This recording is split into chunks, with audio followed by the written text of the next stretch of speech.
आजकल मिठाई की दुकानों में इतनी फैंसी मिठाइयाँ मिलती हैं कि लोग वही ख़रीद के खाना पसंद करते हैं। पर जब हम छोटे थे तो कोई भी तीज त्योहार आता था तो हमारे घर में हमारी मम्मी ये ज़रूर बनाती थी, शक्करपारा, जिसे बनाना तो बहुत आसान है, सिर्फ 2 इंग्रेडिएंट चाहिए। तो आज मैंने भी ये ऑर्डर पे बनाया है शक्करपारा, तो सोचा आप लोगों के साथ रेसिपी शेयर की जाए। यहाँ मैंने आधा किलो मैदा लिया है, आधा किलो मैदा का मैं शक्करपारा बना रही हूँ। और खास्ता बनाने के लिए यहाँ 2 चम्मच घी डालूँगी। आप यहाँ रिफाइंड का भी मोइन डाल सकते हैं, पर अगर आपको खास्ता चाहिए तो आप घी डालिए। यहाँ अभी 2 चम्मच घी डाल करके मैं इसको अच्छे से मिक्स कर लूँगी, पर ये 2 चम्मच घी हमारे लिए यहाँ सफिशेंट नहीं है। तो यहाँ पे मैं क्रिस्पीनेस के लिए 2 चम्मच के लगभग रिफाइंड डालूँगी। अगर आपको पूरा खास्ता बनाना है तो यहाँ 4 चम्मच आप घी डालें, पर मुझे खास्ता के साथ साथ क्रिस्पी बनाना है, इसीलिए मैं दोनों चीज़ें डाल रही हूँ। आप एक बार दोनों चीज़ों को डाल करके देखिए, क्रिस्पी और खास्ता आपका दोनों ही बनेगा। यहाँ अब थोड़ा थोड़ा पानी डाल करके मैं आटा को गूंद लूँगी। आप थोड़ा थोड़ा ही पानी डाल करके गूंदें। यहाँ हमें बेसिकली आटा को गूंदना नहीं है, सिर्फ आटे को इकट्ठा करना है। तो यहाँ देखिए हमारा आटा एकदम अच्छे से इकट्ठा हो गया है। मैं बार बार आटा बोल रही हूँ, आटा नहीं है, ये मैदा है। तो इसे इकट्ठा करके 10 मिनट के लिए हम इसी तरह से ढक के रख देंगे। अब यहाँ मैं आपको चीनी का मेज़रमेंट बता रही हूँ। यहाँ वेइंग स्केल पे मैंने एक कटोरा रखा है और यहाँ 250 ग्राम हम यहाँ पे चीनी लेंगे। आधा किलो मैदा में जब आप शक्करपारा बना रहे हो तो उसका आधा 250 ग्राम आप चीनी लें, एकदम परफेक्ट मेज़रमेंट है। जब तक हमारा आटा भी रेस्ट कर गया है, तो चलिए अब हम यहाँ पे शक्करपारा को बेल के कट कर लेते हैं। यहाँ आप पहले लोई बना लें, लोई भी हमारी साइड से कटी फटी बनेगी, उससे आप घबराएं नहीं। बस हमें इसी तरह से आप रफली भी आटा का आप लोई बना लें। इस तरह से देखिए मैंने बना लिया है, आटा को ज़्यादा चिकना भी नहीं किया है। अब आप इसे बेल लें, ये थोड़ा सा मोटा ही बिलेगा, ज़्यादा हम पतला इसे नहीं करेंगे, नहीं तो हमारा शक्करपारा अच्छा नहीं बनेगा। यहाँ आपको इसका थिकनेस का पता चल रहा होगा। अब हमें इसे स्क्वायर शेप देना है, तो साइड से हम थोड़ा थोड़ा कट कर लेंगे, जिससे हमारा कटा फटा मैदा भी साइड से निकल जाएगा।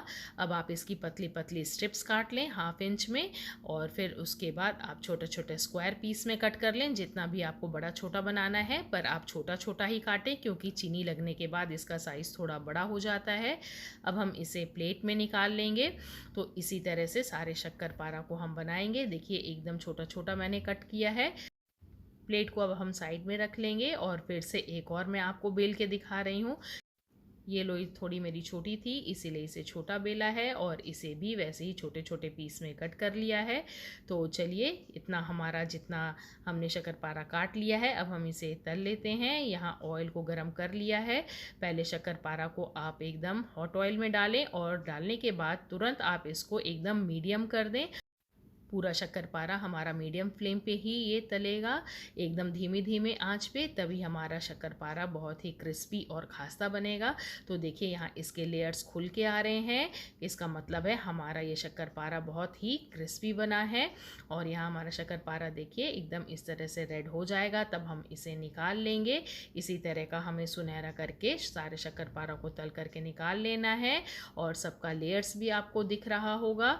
ये लेयर्स तभी आता है जब हम उसको सिर्फ इकट्ठा करके गूंदते हैं। आप अगर रोटी के जैसा उसे खूब गूंद देंगे, मार देंगे आटे को, तो हमारा शक्करपारा इस तरह से नहीं बनेगा।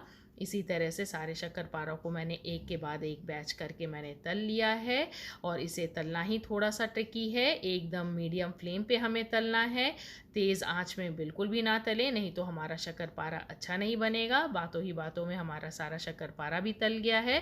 तो देखिए ये शक्करपारा, यहाँ मैं एक एक शक्करपारा आपको उठा के दिखा रही हूँ कि सबके लेयर्स कितने अच्छे आए हैं। सिर्फ आटा का कमाल है, अगर आपने आटे को अच्छे से सिर्फ इकट्ठा करके रख दिया तो उस पर मोइन नहीं टूटता है। ये देखिए कितना क्रिस्पी और खास्ता बना है। तो चलिए अब इस पर हम चीनी की कोटिंग करते हैं। जो हमने 250 ग्राम चीनी लिया था उसे कढ़ाई में डाल दिया है, उसमें 1/4 कप आप पानी डालें, और इसे लगातार चलाते हुए चीनी को हमें गलाना है सबसे पहले। तो यहाँ देखिए अभी हम चला रहे हैं, यहाँ धीरे धीरे अब हमारा चीनी में झाग बन गया है, और यहाँ चीनी अभी हमारी आधी गली है। धीरे धीरे हमारा यहाँ सारा चीनी मेल्ट कर गया है। हमें इसे लगातार चलाते हुए चीनी का एकदम गाढ़ा चाशनी बनाना है। अब इसमें फ्लेवर के लिए मैं 1 से 1.5 चम्मच इलायची का पाउडर डाल रही हूँ। आप इसे ज़रूर डालें, इससे शक्करपारा का टेस्ट और फ्लेवर बहुत अच्छा बढ़ जाता है। अब यहाँ हमारे चाशनी में देखिए गाढ़ा झाग बन गया है। जब इस तरह का गाढ़ा झाग बन जाए तब समझ जाइए कि शक्करपारा अब डालने की बारी है। और साइड से हल्का हल्का देखिए चीनी भी बनता जा रहा है। यहाँ जो हमने शक्करपारा तला था उसे मैंने डाल दिया है। अब इस पर हमें कोटिंग करना है। बस यहाँ गैस को आप तेज़ करें और यहाँ पे लगातार चलाते जाएं। धीरे धीरे देखिए चीनी हमारी सूख जाएगी और सारे उस पर शक्करपारों पे चीनी की कोटिंग चढ़ जाएगी। अब इस स्टेज पे हम अपने गैस को बंद कर देंगे और हमारा शक्करपारे पे चीनी की कोटिंग हो गई है। देखिए एक एक शक्करपारा हमारा अलग अलग दिख रहा है। मेजरमेंट का आप ध्यान ज़रूर रखें, जितना आप मैदा लेंगे उसका आधा चीनी लें। इसमें ना हमारा चीनी ज़्यादा बचता है और ना ही हमारी चीनी की कोटिंग ज़्यादा होती है। एकदम परफेक्ट कोटिंग के साथ हमारा ये शक्करपारा बन के तैयार हुआ है। ये शक्करपारा और सूजी की खारी मुझे ये ऑर्डर पे देना है। तो सूजी की खारी की रेसिपी तो मैंने ऑलरेडी पहले भी आपके साथ शेयर की हुई है। यहाँ कस्टमर को देने के लिए मैं अब पैकिंग कर रही हूँ। यहाँ ये पैकेट मैं 250 ग्राम का बना रही हूँ। एक पैकेट मुझे 250 ग्राम का देना है और बाकी जितना बचा है उतना दूसरे पैकेट में करके देना है। तो दूसरा पैकेट लगभग हमारा 650 ग्राम का ये रेडी हो गया है। और मेरे पास खारी का भी ऑर्डर था, सूजी वाला खारी। तो खारी की रेसिपी तो मैंने पहले भी आप लोगों के साथ शेयर की है। अगर आप भी मेरे क्लाउड किचन के बारे में जानना चाहते हैं तो मुझे कमेंट बॉक्स में ज़रूर बताएं। मिलते हैं नेक्स्ट वीडियो में।